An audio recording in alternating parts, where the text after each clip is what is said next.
Welcome to Graeme Games. My name is Graeme. This is a game. Today I am playing Picayune Dreams.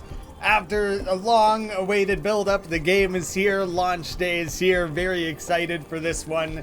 Two Left Thumbs served as publisher on this one.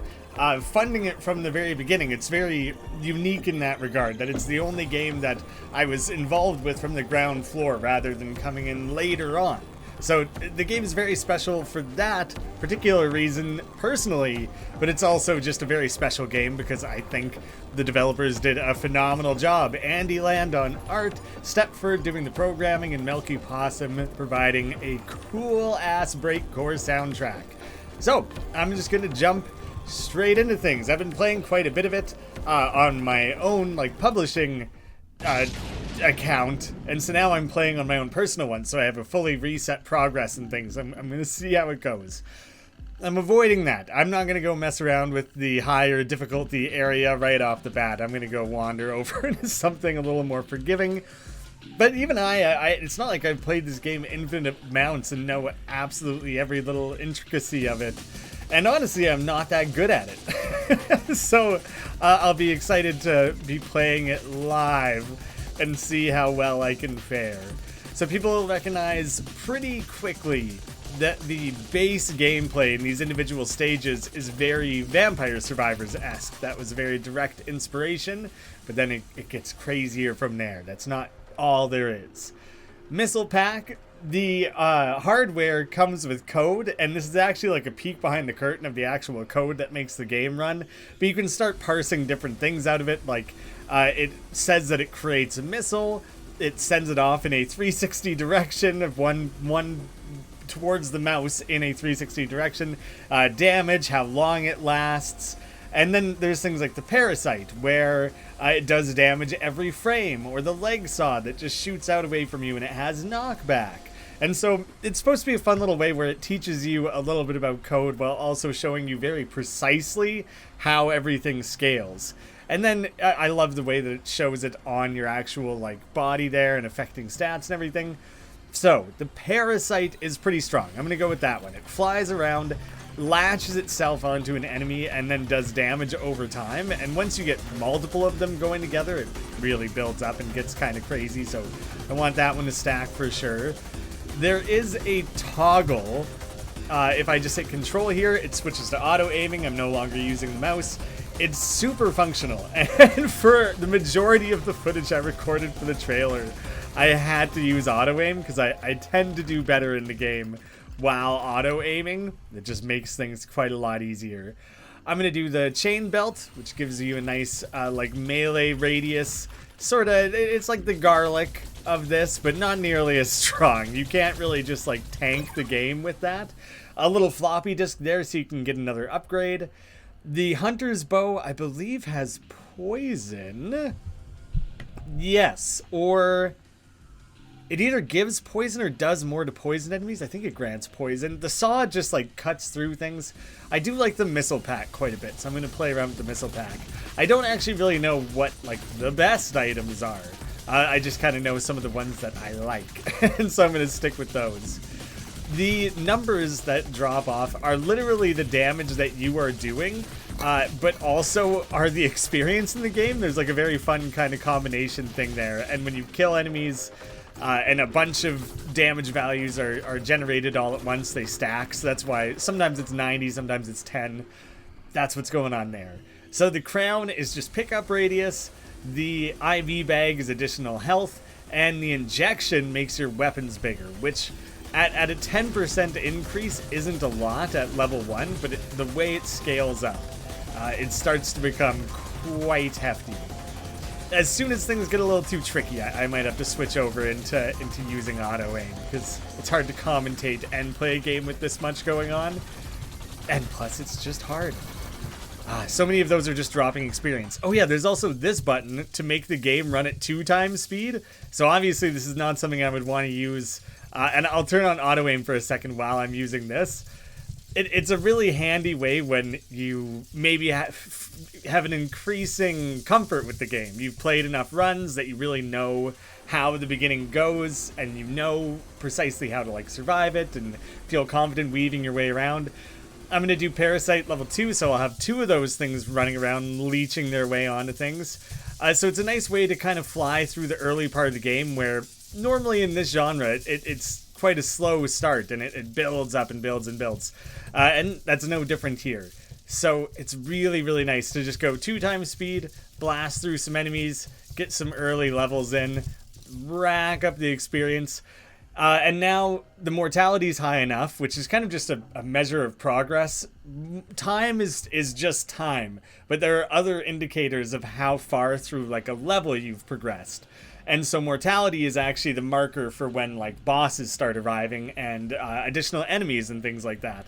So I'm actually going to turn off the 2 times speed thing as soon as I pick a weapon. Let's upgrade the missile pack again, but the Mask of Plague adds a poison chance to all your items, which can be really good. And do you know what? Actually, I think that would stack really good with the Parasite leeches, because they do their own damage and they would have a chance to poison. So maybe that would be a fun combo. So I'm going to go with that. I'm going to turn off 2 times speed. I don't want to wander too far away from my little starting area here. Oh, I still have auto aim on. I'm going to switch that off for a little bit. I think as we get deeper into things, I'm gonna continue to rely on auto aim though. I'm not gonna be the type to 100% this game, I don't think, not anytime soon. There's literally an achievement for beating the game without getting hit, and like, oh man, I can't wait to see how many people actually achieve that. There's 99 achievements at launch. The game is in a 1.0 release state rather than early access, as is really common for this genre, because the game has a story. And the story is fully in place, fully playable, complete at the time of launch. And so we wanted to make sure that was like communicated effectively, and so launching the game as a 1.0 title felt like a way to let people know, for your money, today at launch, you are getting what we consider to be the full experience. And the more the game sells, the better it performs, the more likely we are to continue adding to it. I think there's a lot of ideas in place of what could be added next and how that might look, but it all is going to be dependent on performance. Having that extra pickup radius is nice, but I think at this stage, I do just want to focus on making sure I have a good damage output. Camp out on top of that. Oh, nice, there's a health pickup in that box. The chain belt, I'm trying to remember what the item is called, is really handy for destroying those little floating item crates and things, because then you can still focus your aimed attack at the enemies. So there you can see mortality at 5, transmission incoming. That's kind of the marker to keep an eye out and get a sense of your run progression, or stage progression more accurately. So I'm going to switch back to auto aim while I just try and clear up some of this. Once the transmission in comes, it stops spawning enemies, and you kind of have an opportunity to just clear things out. I'm going to take the core upgrade, which means that basic projectile will be doubled. Kiki, I found you, Syl. I don't recognize you. Oh no? Did you lose your mind as well? Are you able to clarify? There's no time. We have to find the carrots before they run away. Kiki. Carrots? Too late, too late. They're angry at you, Syl. You have to repent. You've been corrupted, rabbit. Leave me be. Kiki. Oh wait, I am not gonna do auto aim on this one because it's pretty tricky to try and make sure your bullets are going like, you know, where the boss is going instead of where they are. I'm not the best at it. I'm failing at it very oh, auto aim is on still. That's why that was going so poorly. I was like, God, why can't I seem to get this properly? So the bosses are fully bullet hell. If we're considering Vampire Survivors bullet heaven, I know some people will say, you know, it's a survivor-like, or or horde survival, or all sorts of different things. I personally do like bullet heaven as a label for those. So bullet heaven stages, bullet hell bosses. Oh God, get away from me. My leeches are doing so much damage, actually. That's fantastic. The combination of the leeches and the poison is kind of nuking this boss a little bit. I might not even see all of their different attack patterns. That's fine. I'm certain on other runs it won't go quite so smoothly. Heck yeah. Okay, so already got the first boss terminated. got the little like body parts floating around in space. I love that you can actually like bump into the head and push it around. It's just kind of fun. Let's see. Do I keep making things bigger? Let's add more damage potential. Let's go with the dagger glove. The dagger glove is a pretty basic like melee attack, super standard, and special story element there. I'm collecting this experience. Let's decide where to head. I think things will be fast and small and fast there. This one, when you kill them, it generates... Oh, I didn't realize they followed my mouse. That's fun. It generates these additional wisps. You know, for this first run, I really do just kind of want to stay alive. I want to show things off. I want to make decent progress. And so I'm going to choose slightly easier route options. So we're going Uranian Pebble, which I think those names are mostly kind of like randomly generated. They might be slightly tied to the enemy types and modifiers that you're heading towards. Possibly also just as simple as like the theme, the background. This one's kind of this bluey purple color. That might affect the name as well. I really enjoy the randomized titles, even though I don't fully understand how they're chosen. I tried to be as hands-off with this as I could. I found a team of developers that I admired and trusted and really just left them to do their thing. And I had occasional feedback, but mostly I wanted them to make the game they wanted to make. And they built a community on Discord, had a bunch of playtesters, and have been working on it the last like year and a half. Which was, we thought we'll spend like 4 or 6 months on this and release it. It'll be a nice quick turnaround. Never how it goes. Oh, dang. Oh, no. Okay, that's getting especially bad. All right, I'm black holing my way out of this. You only have 3 of those. You can pick up more, but you only have 3 to start. So I try to avoid using those as often as I can, but that was starting to get messy. You know what? Now that I've taken some kind of decent damage, I might start auto-aiming a little more often. It's not like I've been overly sparing with it recently, but it's pretty good about prioritizing what your biggest threat is, the enemy that's closest to you. Maybe it favors enemies with more health, things like that. But yeah, I want to survive, and I want to show off more of the game. So I'm going with that for now. At least until I can get a little stronger. Hopefully maybe pick up some health here soon. Oh yeah, let's go run after this box. Hopefully it's got some health in there for us or something. Oh, I got an additional black hole. That's something. We can make the chain belt a little stronger. Stop things from messing with us too bad. One thing that I've always thought was a little bit lame in like a Vampire Survivors game, as fun as it is, I'm not knocking the game. I put a lot of hours into it. There is like a sameness to everything, whereas I really enjoy the enemy variety here. Like the faces, I think only attack you once you've attacked them. There's variants of enemies too, like these souls, the little blue guys. We now have the like double version of them. The hands, they have different health amounts and they come at you faster. The fish will kind of do like the stop and charge at you, so you kind of got to be a little mindful of them. The little thing that reminds me of what's the game where you like insert little yellow shapes into a blue board and then it like pops up and they all get shaken out. What the hell is that one called? I remember that classic old school like 90s, maybe even older board game. That's what reminds me of those. I don't really know how that enemy type functions. The skulls, I think the base level of them is pretty regular, but then they start to get more complicated and interesting the deeper in the game you get. So I really do like the enemy variety in this game and how much you cannot sit still. You have to keep going. You have to constantly be dodging and maintain a certain level of awareness. That is going to stress some people out and they're like not going to be able to handle this game. That's fine. There are 100 games on the market at this point that are reskins of Vampire Survivors. So it was really exciting to try actively to like latch on to some key elements of that we all enjoyed, specifically the developers, and to try and expand that and twist that into something that had a little bit more of its own identity. There's a ton of great games in the genre.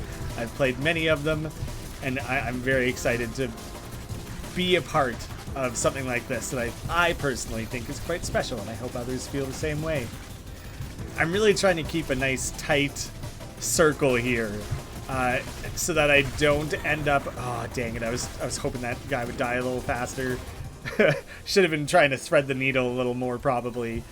Go another parasite. Yeah, if you wander too far, the next thing you'll never catch back up with your experience. I'm trying to fight my way back through so I can get to that box. I think those are going to be pretty important for me. Oh, damn it. Alright, I'm nuking things again. Black hole time. Did you notice that, like, the sound and music go away during the black hole? I love that little detail because, you know, it's sucking in the sound as well as everything else. Yeah, those boxes will I'll hopefully find some that have like health and stuff because I kind of need it.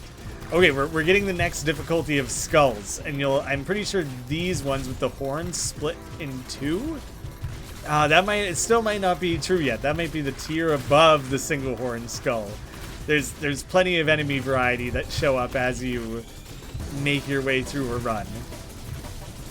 Come on, just keep those jukes up.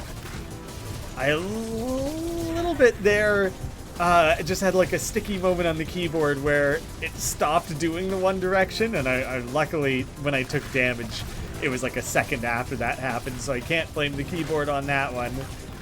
Oh god. Come on. Maybe I focus on the chain belt a little bit so that my immediate proximity near to me is nice and safeguarded, and try to not let things get too close in there. I wanna make sure I'm as safe as can be, just to stay alive. Although there's a stinginess with the health pickups here that's a fair bit worrying. A pulse? Very interesting. A pulse is interesting? From your body, yes. I'm still learning about myself. Lend it to me and I'll tell you everything you want to know. I'll try not to waste anything. You're welcome to try and take it from me. Try? I love the little banter. I'm a big fan. We're gonna go core 3. Oh god, he's coming right at me. So, big giant worm boss. Lots and lots of bullets. I am maintaining the auto aim. There's like a nice little thing with your cursor that even when you don't have the auto aim on, which I'll turn off for a second, there's this red line that shows you where the boss is off screen.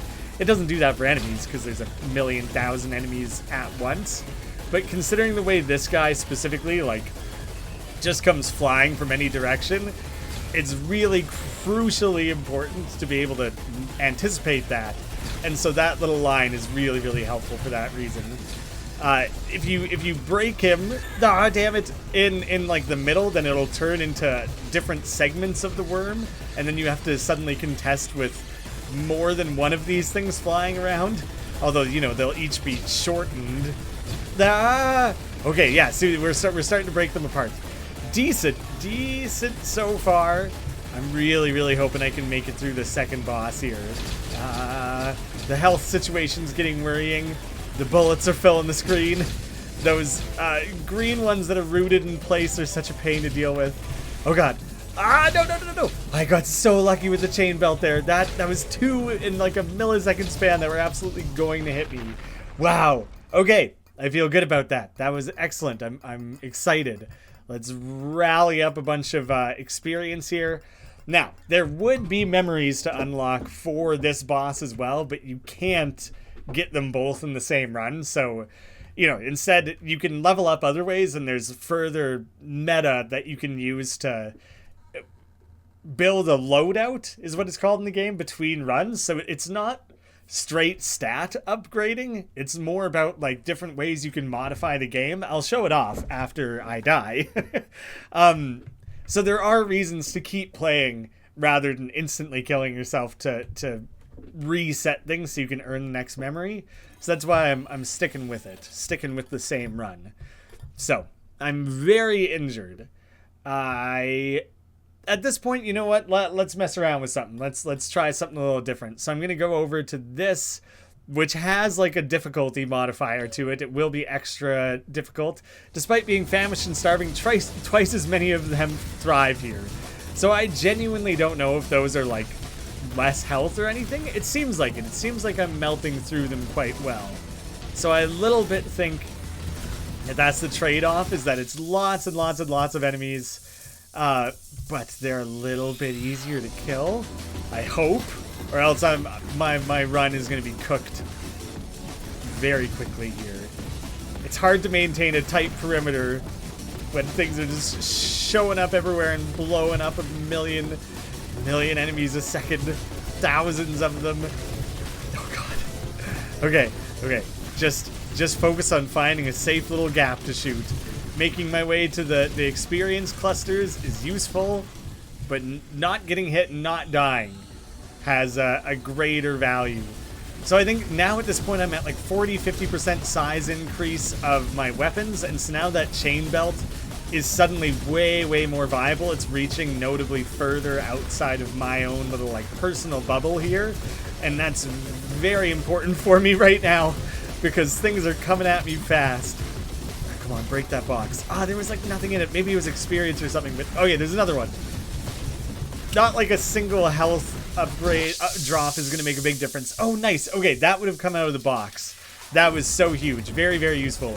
It's a little bomb that blasts out from you, and it chain reacts to enemies that are touching or within like a certain little radius of each other. So that's especially useful in a level where there's twice as many enemies, because that just wiped out the entire screen. That was huge. I'm going to keep investing in the chain belt. I'm going to keep that going. So it has the same, it fills the same role as garlic. It keeps things away from you, but things are coming fast, and so I can't just camp. If I do, I'll start taking damage very quickly. You gotta stay on the move to try and stay away from where the biggest clusters of enemies are showing up. Alright, that's getting a little too hairy. Maybe I shouldn't have. That was my last black hole. That might have been the wrong time to use that. Mortality 12. Oh man, I'm still a little ways away from the next boss. I'm very pleased with myself to have maintained this amount of health throughout the run so far. Like, maybe I should just be taking the health upgrade, but I really... It's like such a funny trade-off of like, well, doing damage is what's keeping me alive. So I think I need to focus on that. Oh yeah, some unexploited pockets of XP. Oh god, back off. Okay, raising the core. More core bullets. I think just more bullets on screen will be good, because each individual one is doing a pretty notable amount of damage. It's hard to tell in the moment there what you actually get from it. I would actually love to see a little addition in the game where when you pick something up out of a crate other than experience, maybe it has a little text pop up above your head or whatever to make sure you don't miss it when there's this much going on. Come on, box, what do you got for me? Oh, either I did just level up. I think I leveled up regularly, so that was probably just experience. I thought maybe it was one of those floppy disks again. Yo-yo rack, the poison. I'm just going to keep upgrading the core. It's already up to 5, 6, whatever I just made it up to now. So I think having at least 1 or 2 really high-level weapons feels important to me currently. I can worry about building up additional things after. I don't know what that just was. Oh, yeah. Oh, good. There's like a little pulse around you, a little red pulse to indicate when you pick that one up. Easy to miss. There's a magnet that can drop out of those that I really want, because that sucks all the experience into you. I'm going to switch to larger pickup radius so I can start more easily wrangling all this in. And as soon as you pick up that upgrade, it adds a visual representation of your pickup radius to you. So it's really handy for just quickly identifying how near you have to be without fully needing to charge yourself into danger all the time. It may come up, it may need to happen, but can play a little bit more cautiously. I'm not going to do the eye. I'm sticking with the items I already have that I already have some confidence in. It seems to be going well so far. I've managed to survive basically this entire stage the same amount of health. Things are getting close though, and I don't have a black hole. And there's a new enemy type that showed up, and I think it's quite fast. Come on. Oh, damn it. Damn. I really love the little skull that pulses in and out of the screen there. I think that's cool as can be. Yeah, maybe I should have branched off into adding additional weapons.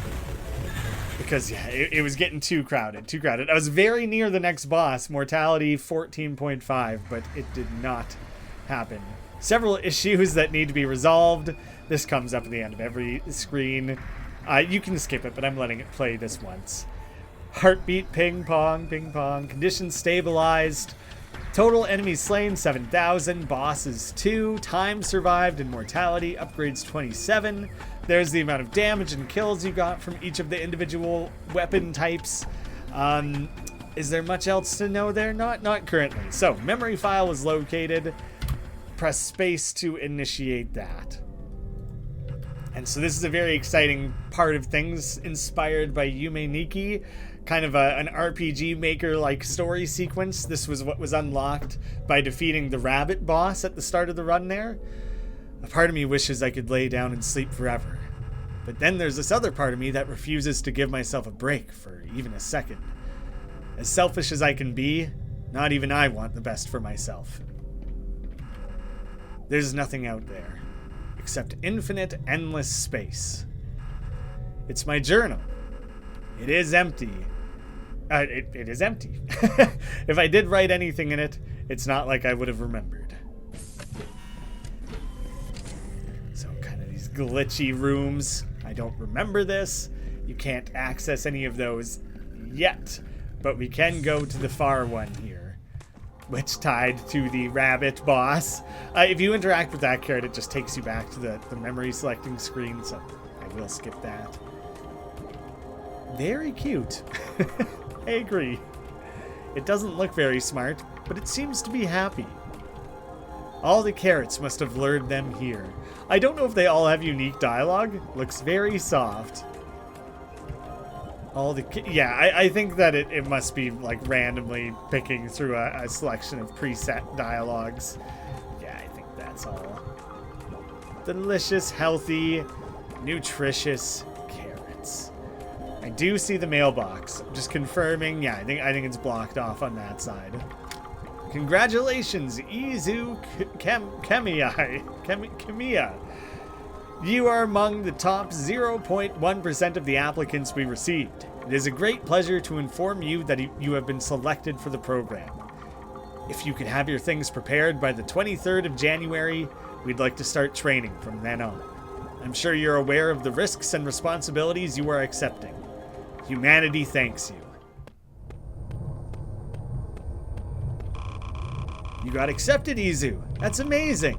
I was worried for a second. I thought that we might all actually die. That would have been really bad if we all died. We could still die if you fail. That'd suck so hard. It would. Well, I'll try very hard to avoid that outcome. When I heard that the world might end, I got really scared. But when I found out they're assembling a team to deal with it, I was so relieved. I just paid off my car, and the real estate I bought into has been taking off. Good to think about your personal belongings in this time of crisis. You're so brave. I could never do something like this. Never. No matter who was in danger. Yeah, I'm a real hero. A person of the people.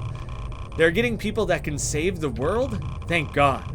I don't think I could have died happy if we didn't get to see the end of this baseball season. Haha! Go Sludgeville Snorks! That's the best possible team name. Whoa, blah, blah, blah. Goo, goo, blah, blah. You should consider yourself lucky. If we all die down here while you're up there, you'll be safe. Interesting implications. You can't talk with the Gooba Gaba guy again. Your brother could learn a thing or two from you. I nearly hit him with my shoe when he told me he was too afraid to send his application. Oh, so these are potentially my family. Like, all of these are people that I know. And then, like, mom, baby brother, or baby sibling. The top 0.1%, my daughter. Haha, there really is nobody better. That's why you gotta do it, Izu. So, mom, dad, and then presumably, like, brother, and then little baby sibling. Kind of interesting to think of who you're actually talking to in that moment. Oh, those things are so freaky. Andy did such a good job with the designs. I'm so happy. By signing this piece of paper, you are donating your physical and mental being to the government. For the better of mankind, for the safety of our future. We will do what is necessary to prepare you for the dangerous mission ahead of you. Please sign your legal name on the line below. Izu Kamiya. And something I really enjoy in this segment, if you try to run to the exit, it will just infinitely move away from you. It's hopeless. You're trapped. You must persevere. You must head forward. Roped off. Stacks of documents. A heaping bottle of pills. Needles. There is like meaning to all of this. Stepford was very, very precise with the visuals and the storytelling of this game. A lot of effort went into crafting that with as much detail as possible, which is a difficult thing to do while also trying to maintain a level of mystery and not revealing too much. So this very first dream in the Picayune Dreams is a little bit more decipherable, but it gets crazier. Acquired the Mark 5, it would be Mark 5 space helmet. Mach 5 is like speed. Andyland, Stepford, Melky Possum, 2 left thumbs, which I'm Graeme. 2 left thumbs is mine, but I'm Graeme. Please don't call me 2 left thumbs, unless you really want. So in the collections page, you start unlocking additional weapons to be found in your runs through a variety of different things. I think I mentioned there's 99 achievements, and these are, I think, a fair number of them. But through reaching the first boss, second boss, or basically for beating the bosses, 5.01, I've unlocked a turret, and this, I believe, is for your movement speed. All sorts of different things. 10 magnets, I didn't find a single one. The dynamite. The grenades are the... dynamite is the mission, I guess, and grenades is the name. Those are the ones that chain react through things. Very powerful. So we saw quite a few of those. Further in the mortality, complete the mission, so beating the game.